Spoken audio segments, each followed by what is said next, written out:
حضور کے نور کی روشنی میں تم نے قرآن مجید کو پڑھنا۔ وہ بھائی سمجھ نہیں ہے، ہمیں آج تک سمجھ نہیں آئی آج تک کہ گاڑی کا پتہ ہے کہ اس کی ہینڈ بریک کہاں ہے، اس کا کلچ کدھر ہے، اس کی فلاں چیز کدھر ہے۔ پھر بھی ایک استاد پیسے بھی لیتا ہے، 15 دن ساتھ بھی بٹھاتا ہے، پھر طریقہ سکھاتا ہے۔ جب ایک چھوٹا سا کام بغیر استاد کے نہیں آتا تو دین بغیر استاد کے آ جائے گا۔ اور دین کے مسئلے باریک ہیں، یاد رکھیں، شیطان حملے کرتا ہے، باریک بات ہے۔ تکبر والا جنت میں نہیں جائے گا، ریاکاری والے کی عبادت قبول نہیں ہوگی، حسد والے کے اعمال ضائع ہو جائے، جھوٹ بولنے والے کو حضور نے فرمایا میں اسے مومن ہی نہیں مانتا۔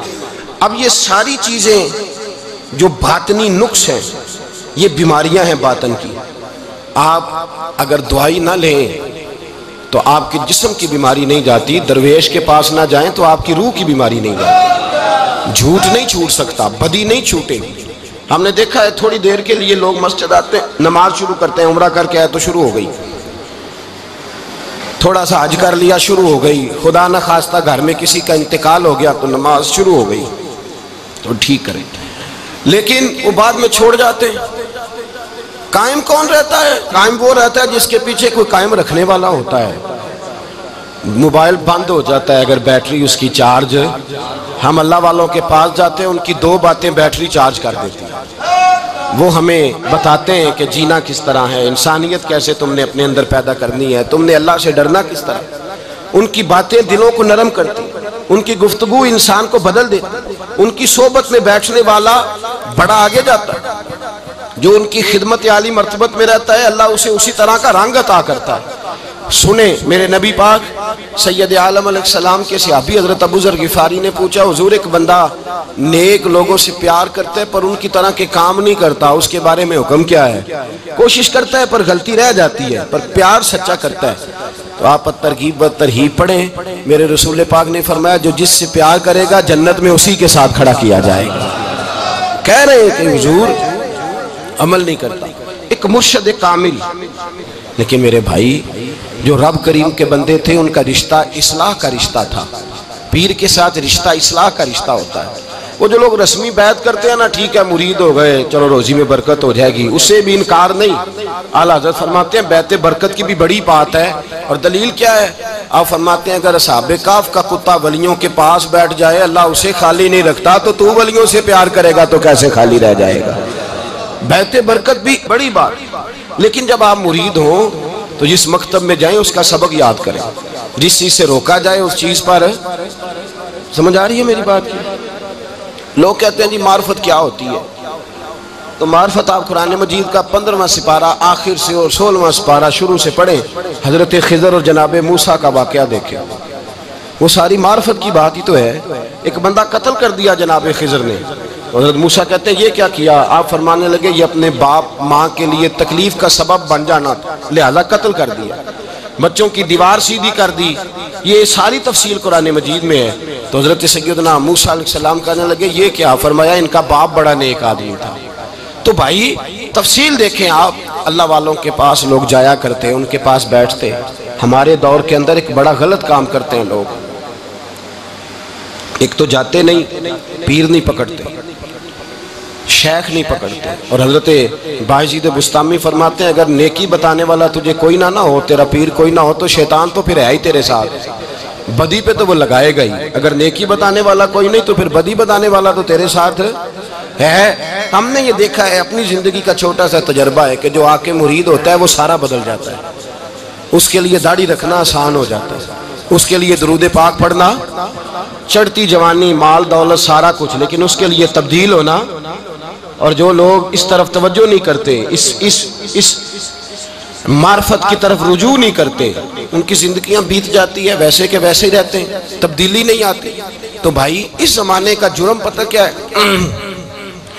ایک تو لوگ اللہ والوں کے پاس جاتے نہیں، یہ بڑی زیادتی اپنے ساتھ کرتے، اور دوسرا دشمنی کرنے لگے ہیں، معاذ اللہ دشمنی کرتے، کہتے ہیں جی وہ صوفیاء نے تباہی کر دی، معاذ اللہ بابوں نے تو دین بگاڑ دیا، یہ دشمنی کرتے ہیں۔ ابن ماجہ سیاستہ کی کتاب ہے، حضرت عمر کہتے ہیں میں حضور کے روضے پہ گیا تو جناب معاذ بن جبل حضور کے روضے پہ بیٹھے رو رہے تھے، تو میں نے کہا معاذ کیوں رو رہے ہو؟ کہنے لگے نبی پاک کی ایک بات نے رلا دیا۔ میں نے کہا کیا ہوا؟ تو کہنے لگے رسول پاک نے فرمایا ہے 2 باتیں اتنی سخت کر دی ہیں کہ میں ڈر رہا ہوں کہیں مجھ سے یہ غلطی ہو نہ جائے. کہا وہ کیا؟ فرمایا کہ نبی پاک نے فرمایا چھوٹی سی ریاکاری بھی شرک ہے. چھوٹا سا دکھاوا بھی اگرچہ شرک اصغر ہے پر چھوٹی سی ریاکاری بھی شرک ہے. اور دوسرا حضور نے فرمایا رب فرماتا ہے جس نے میرے ولی سے دشمنی کی میرا اس کے خلاف اعلان جنگ ہے. میرا اس کے خلاف اعلان 2 جرم ایسے ہیں جن کے بارے میں اللہ نے فرمایا میں تم سے جنگ کروں گا. ایک فرمایا اگر تم سود نہیں چھوڑو گے تو جنگ کروں گا. ایک فرمایا میرے ولی سے دشمنی کرو گے تو میں تمہارے ساتھ بولیے میں تمہارے ساتھ جنگ کروں گا. اگر تم نہیں چھوڑو گے تو میں جنگ کروں گا. تو میرے بھائی سمجھ لیں اولیاء اللہ کے پاس نہیں جاتے تو کم از کم دور رہ کے پیار تو کریں. دور رہ کے پیار تو کریں. پیار تو کریں اس کے ساتھ. اور اللہ کے ولیوں کی دشمنی بڑی خطرناک ہوتی ہے. اب یہ جو حضرت معاذ رو رہے تھے نا تو اس کی شرح میں حضرت حکیم الامت نے لکھا ہے حضرت معاذ کہنے لگے کہ میں رو اس لیے رہا ہوں کہ ایسا نہ ہو کہ میں کسی بندے کی بے ادبی کر دوں اور وہ اللہ کا ولی ہو. تو میں رو رہا ہوں کہ کہیں کوئی بات نہ مجھ سے نکل جائے. لوگ فر باتیں کرتے ہیں. فر لوگ 1 منٹ کے اندر بڑے بڑے لمبے چوڑے اعتراضات کرتے ہیں. تو بھائی اللہ کے ولیوں کے ساتھ پیار کریں. ان کی صحبت میں جائیں. ان کے پاس بیٹھیں. ان کی سنگت اختیار کریں. ان سے اپنی روح اور قلب کے لیے دعائی خریدیں. جو وہ پرہیز بتائیں وہ پرہیز کریں. پھر دیکھیں اللہ تبارک و تعالیٰ آپ کو نماز میں اطمینان عطا کرے گا. قرآن پاک میں دل لگے گا. درود و سلام کا موقع ملے گا. اور اگر یہ کام نہیں کرتے پھر مخالفت کریں گے. پھر کیا کرتے ہیں لوگ؟ ایک بزرگ گزرے ہیں حضرت ابو سعید عبداللہ ان کا نام ہے. بغداد میں پڑھتے تھے. اور خوش قسمتی یہ ہے کہ حضور غوث پاک کے کلاس فیلو تھے. حضور غوث پاک کے ساتھ پڑھتے تھے. حضرت عبداللہ فرماتے ہیں کہ میں بھی پڑھتا تھا تو ایک بڑا لائق سٹوڈنٹ تھا. اس کا نام تھا ابن سقا. وہ بھی پڑھتا تھا. فرماتے ہیں بغداد میں شور ہوا کہ ایک محمد غوث نام کے بزرگ آئے ہیں بغداد. ان کی کرامت یہ ہے کہ وہ 1 منٹ کے لیے موجود ہوتے ہیں اور اگلے منٹ وہ غائب بھی ہو جاتے ہیں. فرماتے ہیں شوق پیدا ہوا. میں حضرت غوث اعظم شیخ عبد القادر جیلانی اور ابن سقا ہم تینوں نکلے بابا جی سے ملنے. اور یہ آج سے 1000 سال پہلے کی روایت ہے. کہتے ہیں ہم سبق بھی پڑھا کرتے تھے اور کا دیدار بھی کرا کرتے تھے. ہم دیدار بھی کرتے تھے اللہ کے ولی. دونوں کام کرتے. فرماتے ہیں ہم دونوں جب تینوں نکلے نا تو ابن سقا رستے میں کہنے لگا بڑا ولی بنا پھرتا ہے معاذ اللہ. ایسا سوال کروں گا اسے جواب ہی کوئی نہیں آئے گا. آپ فرماتے ہیں میں نے کہا نہیں جی میں سوال تو میں بھی کروں گا. سوال تو بولیے سوال تو میں بھی کروں گا پر میں دیکھوں گا وہ جواب کیا دیتے ہیں. دیکھوں گا. کہتے ہیں ہم دونوں بات کر کے خاموش ہوئے تو حضرت شیخ عبد القادر کی طرف نظر ڈالی. کہا آپ نہیں سوال کریں گے؟ تو غوث اعظم فرمانے لگے میں سوال نہیں کروں گا بس رب کے بندے کا دیدار کروں گا. بس اللہ کے بندے کا دیدار کروں گا. اور فرماتے ہیں کہ ہم پہنچے بابا جی کے کمرے میں گئے تو بابا جی موجود تھے. ہم جا کے بیٹھے تو بابا جی غائب ہو گئے. تھوڑی دیر گزری تو آئے. سلام کے بعد پہلے لفظ پتہ ان کے کیا تھے؟ کہنے لگے ابن سقا تو کیا کہتا تھا ایسا سوال کروں گا جواب نہیں آئے گا. میں تیرے اندر سے کفر کی بو دیکھ رہا ہوں.